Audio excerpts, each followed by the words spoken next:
السلام علیکم ورحمۃ اللہ وبرکاتہ۔ رب اشرح لی صدری ویسر لی امری واحلل عقدۃ من لسانی یفقہوا قولی۔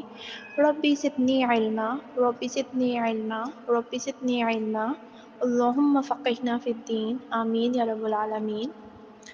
سورہ بقرہ آیت نمبر 51۔ بسم اللہ الرحمن الرحیم۔ وَإِذْ وَعَدْنَا، اور جب ہم نے وعدہ کیا، موسیٰ 40 موسیٰ سے 40 راتوں کا، لیلۃ ثم اتخذتم العجل، پھر تم نے بنا لیا بچڑا، من بعدہ، ان کے بعد، وانتم ظالمون، اور تم ظالم ہوئے۔ اور ہم نے جب موسیٰ سے 40 راتوں کا وعدہ کیا، پھر تم نے اس کے بعد بچڑا پوجنا شروع کر دیا اور ظالم بن گئے ہوئے، دشمن غرق ہوا۔ تو اب یہاں پہ آگے کیا ہے کہ نئی زندگی کی شروعات ہو رہی ہے، ایک نئی زندگی کا آغاز ہو رہا ہے۔ تو یہاں پہ ہمیں کیا ضرورت ہے؟ اللہ تعالیٰ کی رہنمائی کی۔ اللہ سبحانہ و تعالیٰ نے حضرت موسیٰ علیہ السلام کو کوہ طور پر بلایا کہ آؤ مجھ سے کتاب لے لو، اور پھر وہاں پہ 1 یا 2 دن کے لیے نہیں بلایا، بلکہ 30 راتوں کے لیے بلایا، اور پھر 10 اور بڑھا دی، 40 کر دی، کیونکہ اس میں حکمت تھی، اور اللہ ہی بہتر جانتا ہے کہ حکمت کیا ہے۔ اللہ چاہتا تو 1 دن میں ہی کتاب دے کر واپس بھیج دیتے، اور نبی صلی اللہ علیہ وآلہ وسلم کو 23 سال میں کتاب دی گئی، تو حضرت موسیٰ علیہ السلام کو 40 دنوں میں جو نا تورات دی گئی۔ تو حضرت موسیٰ علیہ السلام جب کوہ طور پر پہنچے تو پیچھے بنی اسرائیل نے کیا کیا کہ وہ بچڑے کو معبود بنا لیا۔ اب جو وہ 40 دن تھے نا، ان دنوں میں ذوالقعدہ کا پورا مہینہ اور 10 دن ذوالحجہ کے شامل تھے۔ تو حضرت موسیٰ علیہ السلام نے اپنی قوم پر حضرت ہارون علیہ السلام کو اپنا نائب بنا کر تورات حاصل کرنے کے لیے کوہ طور پر تشریف لے کر گئے تھے۔ تو 40 دن اور رات وہ وہاں پہ ٹھہرے تھے، اور پھر اس عرصے میں انہوں نے کسی سے بھی بات چیت نہیں کی تھی۔ سامعین شخص تھا نا، وہ بنی اسرائیل میں سے ایک ایسا شخص تھا جو سمندر پار کر کے نا دشمن کو اپنی آنکھوں کے سامنے غرق ہوتا ہوا دیکھ کر پھر اس قوم کے ساتھ آیا تھا، اور نکلتے ہوئے ان لوگوں نے کیا کیا کہ وہاں سے زیورات اٹھا لیے۔ عام طور پر ایسا ہوتا ہے نا کہ جب کسی پہ بھی کوئی مصیبت آتی ہے، خدا نخواستہ کہیں گھر چھوڑنا ہوتا ہے، تو لوگ کیا کرتے ہیں؟ سب سے پہلے کرنسی یا زیور اٹھا کر، کیونکہ وہ ہلکا ہوتا ہے اور اس کی ویلیو بھی زیادہ ہوتی ہے۔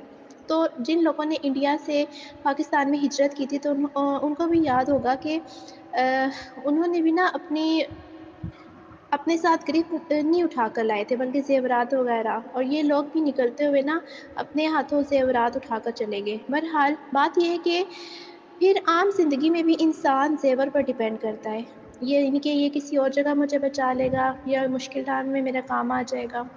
اسی لیے لوگ نا صدقہ خیرات کرنے کی بجائے کیا کرتے ہیں؟ ذرا سے پیسے بچا کر سونا خرید لیتے ہیں۔ خصوصاً خواتین میں یہ عادت ہوتی ہے نا کہ ہم یہ سوچ لیتے ہیں کہ یہی ہمیں نجات دے گا۔ حالانکہ انسان جب اللہ کے راستے پر صدقہ کرتا ہے تو کیا ہوتا ہے کہ صدقہ بلاؤں سے بچاتا ہے انسان کو، پھر انسان یہ سوچتا ہے کہ اللہ بچانے والا ہے۔ تو پھر انہوں نے کیا کیا کہ بچڑے کو، گائے کے بچے کو اپنا خدا بنا لیا۔ تو پھر اسی لیے کہا جا رہا ہے کہ تم ظالم تھے، تمہیں نظر نہیں آ رہا تھا کہ تم کیا کر رہے ہو؟ اللہ کے حق میں اتنی بڑی کمی کر رہے ہو۔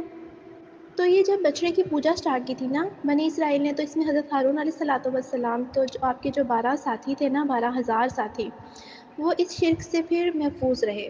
جب حضرت موسیٰ علیہ السلام واپس تشریف لائے تو انہوں نے پھر اپنے قوم کی یہ حالت دیکھی نا، تو انہیں تنبیہ کی اور انہیں ان کے گناہ کا کفارہ بتایا۔ اب یہاں پہ دیکھیے کہ ظلم کا ذکر ہوا، تو ظلم کیا ہے؟ حق میں کمی، یعنی کہ اللہ کا حق تھا کہ اس کی عبادت کرتے، اور وہ حق تم نے اللہ سے لے کر کسی اور کو دے دیا، یعنی کہ اس بچڑے کو دے دیا، گائے کے بچے کو۔ تو اس سے بنی اسرائیل کی جہالت اور حماقت پتہ چلتی ہے کہ اپنے ہی ہاتھوں کی بنائی ہوئی چیز کو خدا بنا بیٹھے ہو۔ سامری نے جب بچڑا بنایا تو کہنے لگا کہ یہ ایک آیت کا ترجمہ ہے کہ اے قوم، تم اس بچڑے کی وجہ سے آزمائش میں مبتلا ہو گئے ہو، اور بے شک تمہارا رب تو رحمان ہے، میری پیروی کرو اور میری بات مانو۔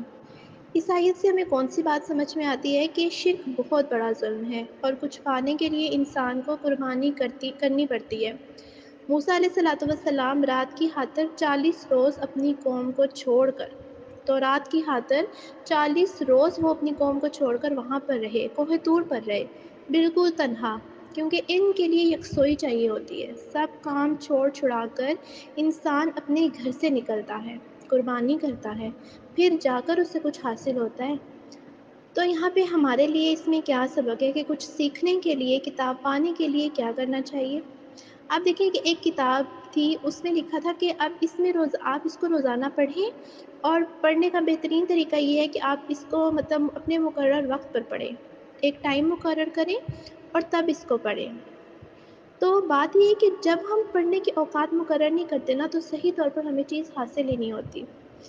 جیسے کہ ہم لوگوں نے نا اپنے کھانے کے اوقات بنائے ہیں، کھانے کے اوقات میں عام طور پہ کیا کرتے ہیں کہ اچھی صحت کے لیے کیا کرنا چاہیے، وقت پر کھانا کھانا چاہیے، کھانے کا وقت مقرر کرو، سونے کا وقت مقرر کرو، لیکن پڑھنے کا کوئی وقت نہیں ہوتا، کل پڑھ لیں گے، پھر پڑھ لیں گے، صبح پڑھ لیں گے، شام پڑھ لیں گے، امتحان سے بڑھ کر مطلب پہلے پڑھ لیں گے۔ تو پڑھنے کے لیے بھی وقت مقرر کرو۔ موسیٰ علیہ الصلوۃ والسلام اپوائنٹڈ ٹائم کو اپوائنٹڈ جگہ پر پہنچے، اس چیز کو چھوڑ کر پہنچے، یکسوئی کے ساتھ انہوں نے اللہ کی کتاب کو لیا اور پھر قوم کی طرف واپس آئے، حالانکہ اس سے پیچھے تو قوم بگڑ چکی تھی۔